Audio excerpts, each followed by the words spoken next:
Mass Effect 3 was released in 2012 for the PS3, Xbox 360, PC and the Wii U.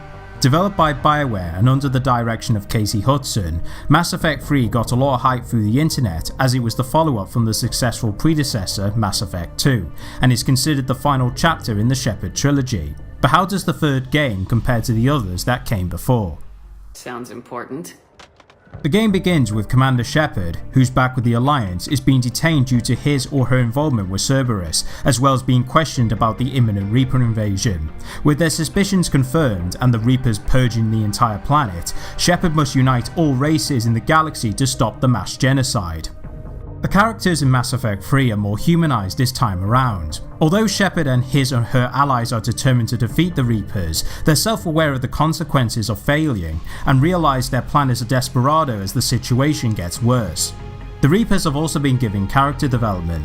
In the previous games, you knew they were responsible for wiping out all advanced civilizations, and they would do this for every 50,000 years, but since their motivation remained in mystery, it gave us the impression they were doing these cycles for the sake of being malevolent. In Mass Effect 3, the Reapers harvest advanced civilizations while leaving the younger ones alone.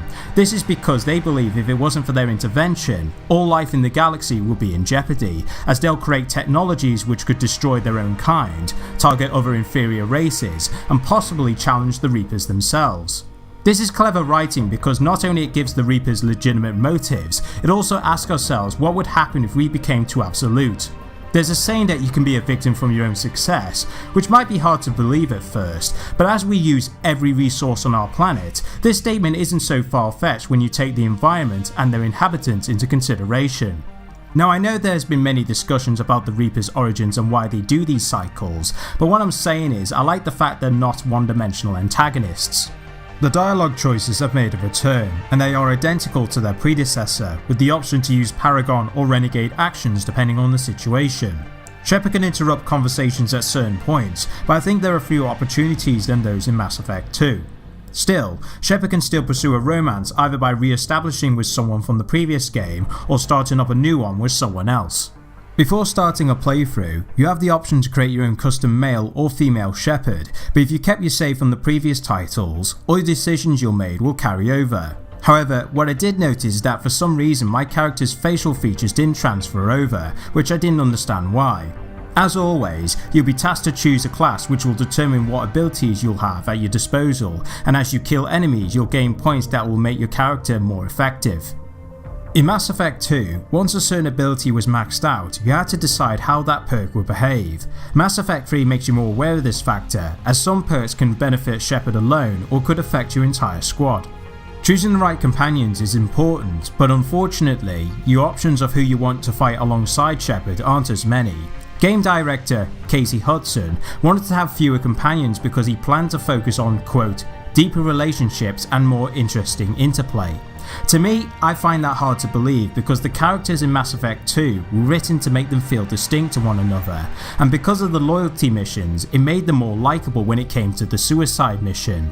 Granted, they do make an appearance in Mass Effect 3, assuming they survived, but they can't join your crew and not available as squad mates.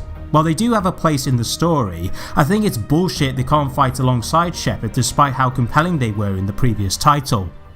For the most part, the combat hasn't changed much as you still have access to your weapons via the weapon wheel, you can take cover when under fire, order your teammates to specific positions, as well as utilise Shepard and his or her companion's powers to maximum effect. One thing that is different is if one of your teammates has a power selected, you can activate their ability by using the D-pad, and therefore you don't have to pause the game in order to use that specific attribute. However, there were times where I used this tactic and sometimes they didn't respond, and in some cases they'll use them at their own discretion. Their behaviour can be altered in the options menu, and I know you have to take the environment into account, and whether the enemy's in your allies' line of fire, but it's annoying when you want them to do something and they won't abide. There were even times where I ordered my team to take cover, only for one of them to wander off without self-preservation. On the normal difficulty, this isn't much of an issue, but once you start going on the hardest setting, this issue can jeopardise both yours and their survival. Another addition to combat is you can grab enemies behind cover for a one-hit kill, but due to the emphasis for overt tactics, I didn't find this aspect useful in most circumstances, but rolling on the other hand is more reliable if you want to get out of some hectic situations. With its problems aside, I still enjoyed the combat, it's just too bad it doesn't have the same polish that Mass Effect 2 had.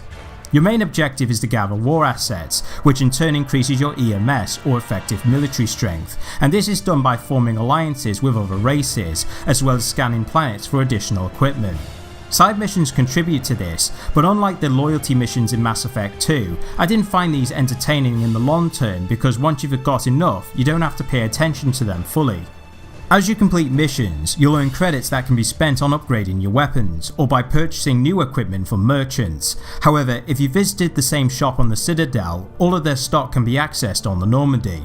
Likewise, different armor pieces are purchasable and provide different benefits depending on your build. Additionally, mods can be applied for weapons to improve their effectiveness, but you must be wary what is taken into battle, primarily because Shepard can be weighed down as it affects how fast your powers cool down.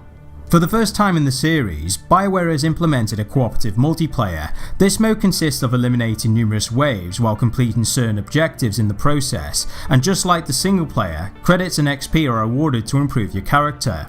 It does have microtransactions in the form of crate drops, but these don't have to be purchased with real money.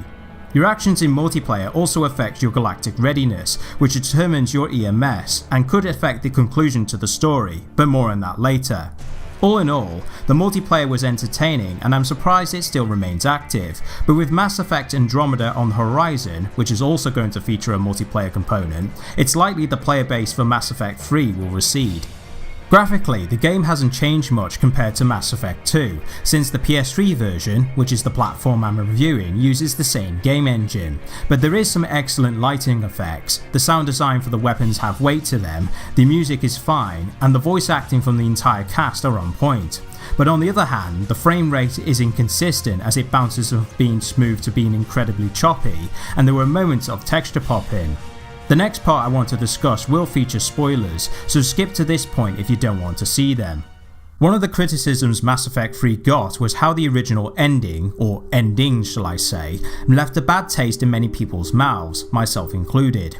Not only because all three endings, Control, Destroy and Synthesis, looked identical to one another, there was no closure to any of the characters you became attached to, it left many plot holes open, and it nullified all the decisions you made throughout the trilogy. Due to the outrage, BioWare released an extended cut version of the ending, and while it doesn't address all of the issues that plagued the original, it manages to put most of the controversy to rest despite many theories being brought up before then. As such, I would advise you install the extended cut as it doesn't cost you anything, it makes each choice different to one another, and it gives closure to the characters that followed Shepard from the beginning. I might be in the minority here, but if the extended cut was part of the main game in the first place, I don't think there would have been a controversy about how Shepard's story concluded, or got to the point where it would force every employee at BioWare to take action. In short, while Mass Effect 3 may lack the polish to its predecessor, and the ending, at least the original, generated so much outrage, I still enjoyed what it had to offer, such as the engaging story, fun combat, as well as its multiplayer. Shepard's story may be over, but the journey to Andromeda is only just beginning.